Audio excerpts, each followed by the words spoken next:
Pro Football Central Radio exclusive. Welcome back, guys, to Football Debate Central Radio. Vincent and I, we're pretty excited about our next guest coming up. Former NFL quarterback, Sage Rosenfels, played for the Dolphins, Texans, Giants, and Vikings. Sage, how you doing, man? Don't forget to include the Washington Redskins, which was my first team. So I definitely was the definition of a journeyman, that's for sure. Did you get an active game with the Redskins at all? I didn't. No, I was the third string quarterback my rookie year. Marty Schottenheimer was the head coach, and I got traded the next training camp. So just there 1 year. Nice. So let's get right into it. Actually, earlier this month, you were on Twitter and you had some pretty interesting opinions about one of your former GMs, one who happens to reside around the South Beach area. Could you share with us at least a little bit about your how you feel about Mr. Ireland? Well, I had a bad experience with him. I was there for just 2 weeks, and I came down with mono, and so we all decided that I should go on the non-football injury list and take a break from football. Having mono and trying to play football, especially in the heat of Miami, was pretty much impossible. So I go on the non-football injury list, and basically I go home, unpaid for about 2 months, and when I was healthy and working out again, and work with my local doctor, and wanted to get back to playing. So, we called up Jeff and the Dolphins, and they wouldn't sort of let me out of my basically contract or whatever, just so I could go play for anybody, them or for somebody else. And he just sat on, sat on my rights for a week and made it really, really difficult for me to try to go play. And I just thought it was a poor way of doing business and something that he didn't have to do. I think he was supposedly worried about that the Oakland Raiders were going to sign me that week, but the Raiders had 4 quarterbacks in their roster, so I really didn't think that was going to happen. And obviously he's made some mistakes. I feel like over the years with the thing with Dez Bryant, and it seemed like a lot of Dolphins players who would been worked with him or worked for him and got released or got traded or cut or whatever. We're not happy with the way things would go down.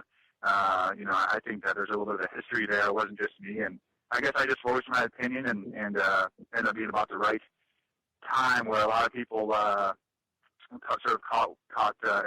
fire, and I guess I just sort of said what my 2 cents was, and it sort of went a little crazy there for 3 or 4 days. Were a lot of people, a lot of players and teammates saying negative things about Jeff Ireland? And did you hear a lot of chatter of complaints and or ill treatment of any kind by the GM? Well, no, there wasn't even mistreatment. I think almost every team you're on, there's always people, complaining about the head coach or the GM or something. And the NFL is a very, very tough, very cruel business, and everyone gets sort of screwed over every once in a while. But it did seem like there was more disgruntlement with him than there were with the other GMs I played for. When I was in New York, almost nobody ever complained about Jerry Reese, at least when I was there for a year, and some other places I was at, people in Minneapolis didn't really complain about Rick Spielman much about sort of the way they thought they were being treated in their contracts and things like that. They thought he treated them pretty fairly. So, as I said, there seemed to be a little bit more of a history with Jeff Ireland and some of the things that he did. Sage, this is Vincent Frank. The one thing that stands out in your tweets is you said that it took about an hour in the locker room to find out what people thought of Ireland. Were those people that went up to you and talked to you, or was it a common theme in the Dolphins locker room to talk about him in not a negative way, but in a light that did make him look too good? Yeah, you walk in the locker room and you start. I just sort of signed my contract, and you start talking, with guys about the team, the head coach, and this, that, and the other. And they were a struggling team. I think I walked in there, they were 0-5, and the first things that were, I guess, sort of says like, oh, our GM's a piece of work, or whatever, and so sort of from the get-go, I had a little bit of a bad taste in my mouth, and it didn't take long for my situation to unfold, where it gave me a bad taste from a personal level. I try not to judge the way people do their jobs and do their work based off what other people say. But I had my own experience and I got to judge it for myself. And you indicate here on the flip side, the Giants paid you for 5 weeks when you came down with a bad blood infection. Is a lot of your issues with Ireland about how he acted in terms of not letting you sign with another team, or were there other things involved in it outside of that one thing with your personal interaction with him? No, I mean, when I was with the Giants, I had this really strange blood infection during training camp, and I wasn't going to be healthy when the season started, so they put me on like an IR type of situation, and they paid me during that time. I just sort of rehabbed, stayed in New York, and to try to get healthy and work with their trainers and stuff, and then a few weeks later when I was healthy, they let me go, and I signed with Miami and had a different situation where, as I said, it was sort of a pain to get out. I mean, people can call me a complainer or whatever. It's a tough business, but I think there's certain ways you can treat people. There's certain ways that are I feel like the right way, and there's wrong ways to do it. And in my opinion, at the time I thought it was wrong, and it's not something that bothers me. It's just something that happened, and I just tweeted sort of something that happened to me, and it just sort of became a big deal. I think it's just because of the fact that with this Dolphins situation, most people think that's been really mishandled and mismanaged by the upper management. We've heard a lot from the players and their opinions, but we haven't really heard much from upper management. At least we didn't at the time, and it didn't make a lot of sense. And I think most organizations that were really, really run well, like say the Giants or the Patriots, they wouldn't have handled it in that situation. The Patriots had a player that's been up for a couple of alleged murders, and you got no sound bites or quotes really from those guys. That sort of gone in 2 days, but this Dolphin story is going on for almost a month now, and it's probably because I think it's been mismanaged by upper management. So, would you say that, because Ireland comes into this whole thing with a bit of a reputation, like you alluded to earlier with the Des Bryant thing and whatnot, but is he the type of guy who hangs around the facilities and kind of has an open door for guys and players to come in? And have you had much interaction with him on a personal level at all? I'm sorry, who are you speaking of? With Jeff Ireland. Oh no, I don't know. I don't know him at all. I just know my situation with him, and they'll get it figured out there down in Miami. I mean, they have a lot of people, I'm sure, looking at that team under the radar, and maybe he's doing a great job. I don't know. All I can really go off is the experience that I had with him, which wasn't a very good one. That's just all I shared. Now, looking at the Dolphins situation and Jonathan Martin, Richie Incognito, and that, you're there years before this obviously took place. As someone that's an NFL veteran, what side do you stand on it? Was it all right for Jonathan Martin to go to the media and to publicly lambast Incognito, or should that have been handled internally, in your opinion? Well, I think that there's a lot of ways to handle the situation from a lot of different angles. It's hard for me to.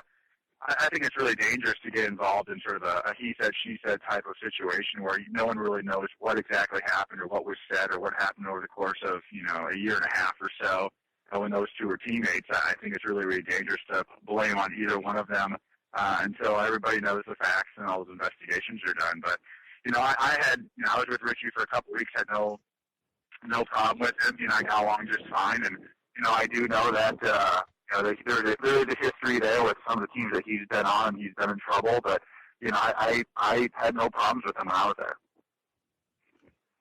And so you said you spent some time with Richie Incognito. So, and in your experience with him, he seemed more or less like a good teammate from all things that you. Well, I was there for 2 weeks, and okay. He was fine with me. I didn't see that type of behavior, going on in the locker room, and the Martin situation started well after I was gone. So, as I said, I was there for such a short time. My locker was 2 down from him, and I had no problem with him. And moving forward a little bit here, with the Houston Texans, you played with them from 2006 to 2008. You played under, interestingly enough, listeners, Sage played obviously under Gary Kubiak, but you also played under Sherman, who is offensive coordinator for the Miami Dolphins now. My first question here is, as it relates to Mark Sherman, anything you can tell the listeners about him and the type of coaching style that he possesses and that type of stuff? Did you have a good relationship with him on and off the field? Well, you don't spend much time with coaches really, off the field, I guess, out of that facility. But, I thought Mike Sherman was a really good coach. He was our offensive line coach for a year, and then our offensive coordinator, and then he ended up going to Texas A&M as a head coach there. But, Mike Sherman, I think I've always thought was a very honorable man, and I still think he is. I said I had a good relationship with him, and the best year that I ever really had in the NFL, he was the offensive coordinator. And I think Kubiak called the plays, but he was the coordinator, and I got along with him really well. So, he's an old school type of coach, and I think he understood me as a Midwestern type kid, and I had a good experience with Mike. And having played under Kubiak, to turn it back over to the Texans, obviously they're struggling over there, 2-9, disappointing season so far, and there's a lot of chatter about whether or not Gary Kubiak's going to return as head coach. You having played with him, is there any insight that you may have as to either why they're struggling so much, or do you believe that he deserves to return in 2014? Well, the NFL is a tough business, and I wouldn't be really surprised either way, whether he stays or whether he goes. I have the utmost respect for Gary Kubiak. I think he's one of the best coaches in the NFL, and definitely one of the best offensive minds. I mean, if you look at his history of the quarterbacks that he's coached over the years, almost every single one of them, from John Elway and Brian Griese and Jake Plummer to Matt Shaw, myself, and even a couple of these young kids, they all usually have their best years of their career when he's their offensive coordinator or their coach. So I've got a ton of respect for him. His offenses are generally always in the top 5 or top 10 in the NFL. They've had some real hard luck this year, and they played some bad football. I can't tell you what's going on down there with that, but it seems like it's a combination of a lot of bad football going on. But I have an utmost respect for him. If he does get fired, I think that he'll get picked up very, very quickly as an offensive coordinator somewhere. If not, probably some interest in a head coaching job. I think he's very well respected around the NFL. From all levels, from GMs to owners to head coaches. I think he's one of the really good men of the NFL. Yeah, as a coach and as a guy, and from an outsider, I totally agree with you. You have personal experience with him. What would you say is one of the things that, being one of his students, what are some of the things that he really emphasizes as a coach for his quarterbacks? He's really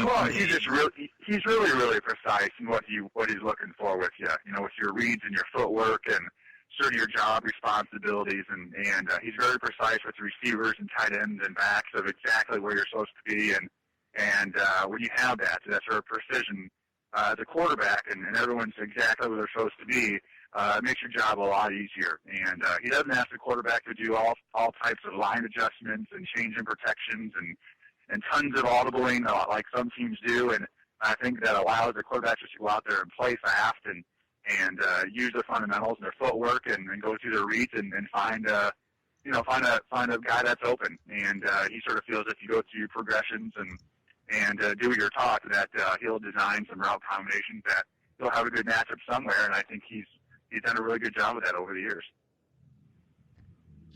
Sage, in terms of coaching in the NFL, and you played for multiple teams for multiple coaches, is there any truth to the theory that someone that's a great offensive mind or defensive mind might not be a great head coach? A lot of talk was Norv Turner, San Diego, not the greatest success there, really good offensive coordinator.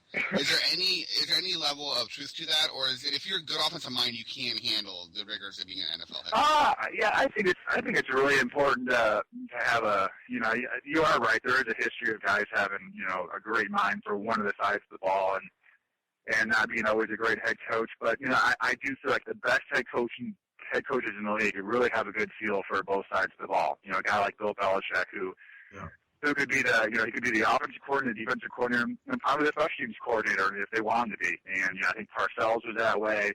I think some of those old school coaches were that way back in the day, where they just knew football. They know that it is a bit of a chess match and it is a bit of a puzzle, and and the way offense and defenses play off each other, I think that they're really good coaches who really understand all aspects of the game. And I agree with you. I agree with you, by the way. And, aside from understanding both sides of the ball, you really do. A head coach has to be able to be a leader of men at the same time. And having played for North Turner, I believe that's his one weak spot.